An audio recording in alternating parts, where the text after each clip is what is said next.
പാവപ്പെട്ട ഞാനും നിങ്ങളുമൊക്കെ മയ്യത്ത് കട്ടിൽ കയറുന്നൊരു സമയമുണ്ട്. നമ്മൾ കട്ടിലിന്റെ മേലെ കിടത്തപ്പെടുന്നൊരു സമയമുണ്ട്. സ്വന്തം കുളിക്കാൻ കഴിയാത്തൊരു സമയമുണ്ട്. സ്വന്തം വൃത്തിയാക്കാൻ കഴിയാത്തൊരു സമയമുണ്ട്. എല്ലാ കാറിലും എല്ലാ ഹെലികോപ്റ്ററിലും കയറിയ മനുഷ്യൻ മയ്യത്ത് കട്ടിലിൽ കയറിയിട്ട് പോകുന്നൊരു സമയമുണ്ട്.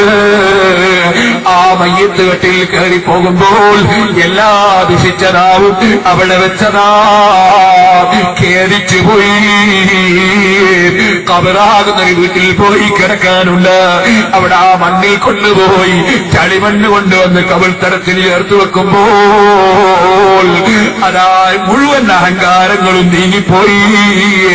പിന്നെ റബ്ബിന്റെ കോടതിയിൽ നിന്ന് ഇന്ന് 15 കോടിയോളം കിലോമീറ്റർ അകലെ ഉദിക്കുന്ന സൂര്യനെ വെറും ഒരു ചാട് മാത്രമോ ഒരു മൈൽ മാത്രമോ മേലെ ഉദിപ്പിക്കുന്നു. വിയർപ്പിൽ മുങ്ങുന്ന സമയത്ത് കൈകടിച്ചിട്ട് കാര്യമില്ല. അതുകൊണ്ട് നമ്മുടെ മുൻഗാമികളായ സജ്ജനങ്ങൾ നടന്ന സുന്നത്ത് ജമാഅത്തിന്റെ വഴിയിൽ ഉറച്ചു നിന്ന് ജീവിച്ച് മരിക്കണം കേട്ടോ. നിങ്ങൾ ഏത് സംഘടനയിൽ പ്രവർത്തിക്കുന്നവരാണെങ്കിലും നിങ്ങൾ സുന്നത്ത് ജമാഅത്തിന്റെ ആലിമീങ്ങളെ ഗ്രൂപ്പ് തിരിച്ച് ചീത്ത പറയരുത്. തങ്ങന്മാരെ രാഷ്ട്രീയം നോക്കി നിസാരപ്പെടുത്തരുത്.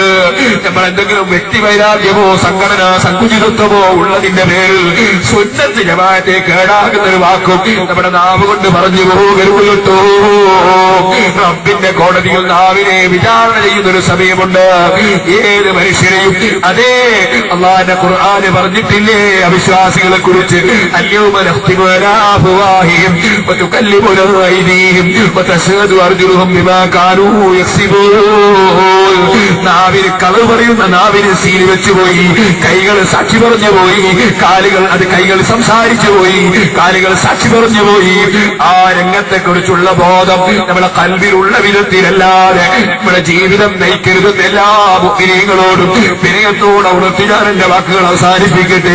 അർഹമുർ റഹീമീനായ അൽ മലിക്കുൽ ജബ്ബാറായ രാജ സയ്യിദായ റഹ്മാനേ, നിങ്ങളുടെ മജ്‌ലിസിൽ ഈ ദുആ ഇജാബത്തുള്ള മജ്‌ലിസാക്കണം റഹ്മാനേ.